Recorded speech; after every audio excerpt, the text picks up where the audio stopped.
కొత్త పొయ్యి ఈరోజు ఓపెన్ చేస్తున్నాం, పూజ చేస్తున్నాం. ఫస్ట్ పొయ్యి వెలిగిద్దాం. ఆనంకాయ చట్నీ. ఆనంకాయ ఇట్లా తరుక్కోవాలి. పచ్చికాయలు, టమాటాలు, అంతే. కొత్తిమీర, పుదీనా, ఎల్లిపాయలు, తర్వాత ఉప్పు,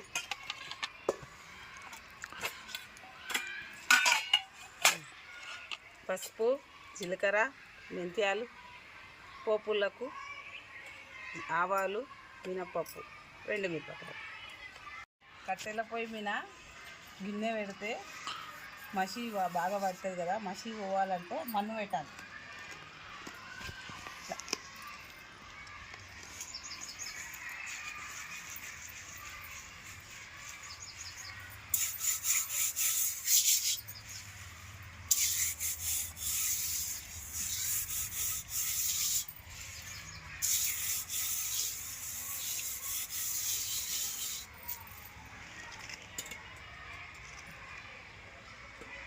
పొయ్యి మీద బోర్డు పెట్టి చేతి కడుపుతుంది. ఫస్ట్ కొంచెం నూనె వేసుకొని ఒక చెంచా,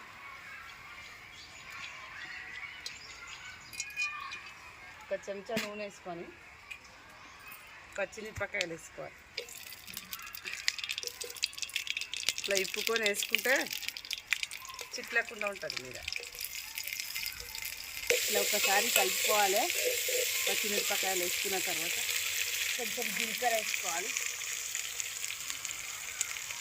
కొంచెం టేస్ట్ కోసం జీలకర్ర, కొన్ని మెంతియాలు, కొంచెం పసుపు వేసుకోవాలి. కొంచెం ఉప్పు వేసుకోవాలి. ఉప్పు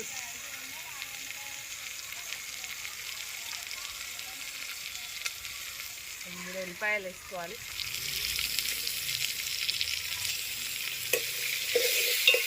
కాయలు వేసుకోవాలి.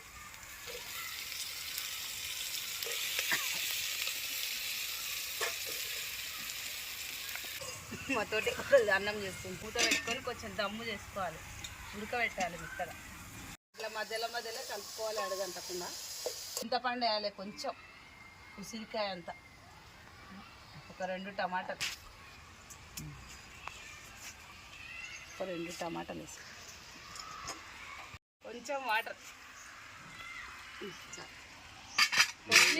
ఒక టీ గిలాస్. ఇట్లా మెత్తగా ఉడకాలి. ఉడికిన తర్వాత దించేయాలి.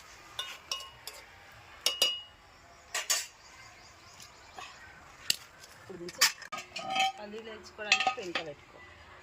ఒక కప్పు పల్లీలు ఇట్లా వేసుకొని వేయించుకో. ఇట్లా చాటలు వేసుకొని చల్లగా అయిన తర్వాత పొట్టు తీయాలి.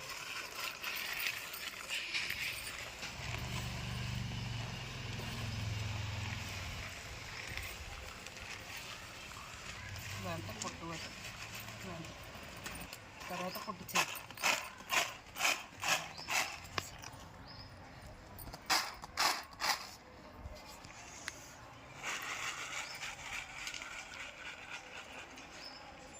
రోట్లో వేసుకొని తర్వాత పల్లీలని కొంచెం ఇట్లా అంటే మెత్తగా అయిపోతుంది.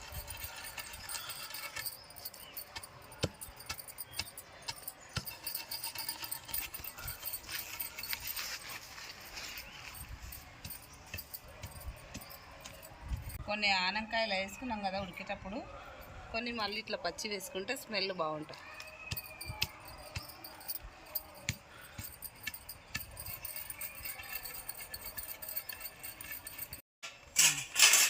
ఆనంకాయలు ఇట్లా వేసుకోవాలి మొత్తం.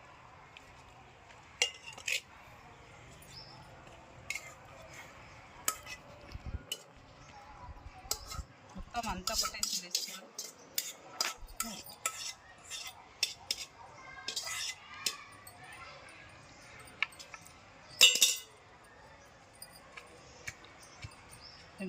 మెల్ల రుద్దుకోవాలి. మీద చిట్లుతుంది కొంచెం మెల్ల పచ్చగా రుద్దుకుంటే 10 నిమిషాలు చట్నీ అయిపోయింది.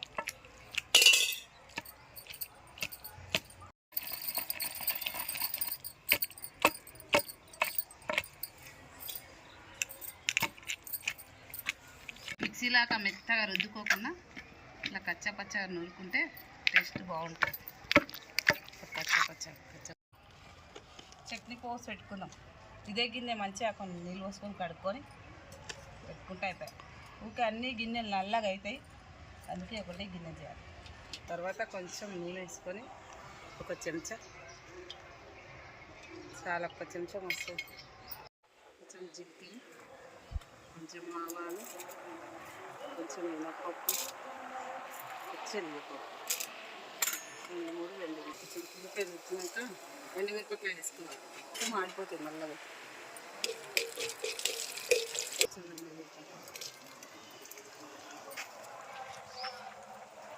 తర్వాత కొంచెం కరివేపాకు, కొంచెం కొత్తిమీర,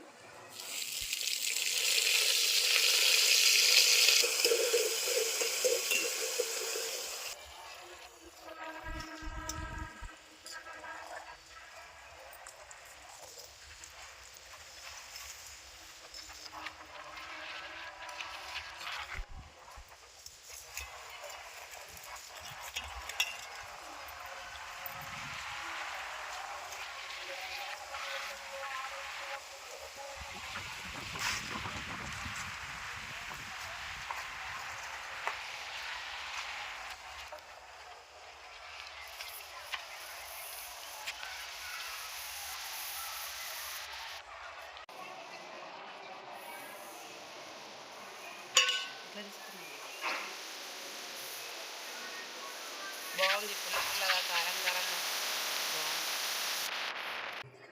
వేడి అన్నంలో కలుపుకొని తినంటే నోట్లో నీళ్ళు వస్తున్నాయి చూస్తేనే.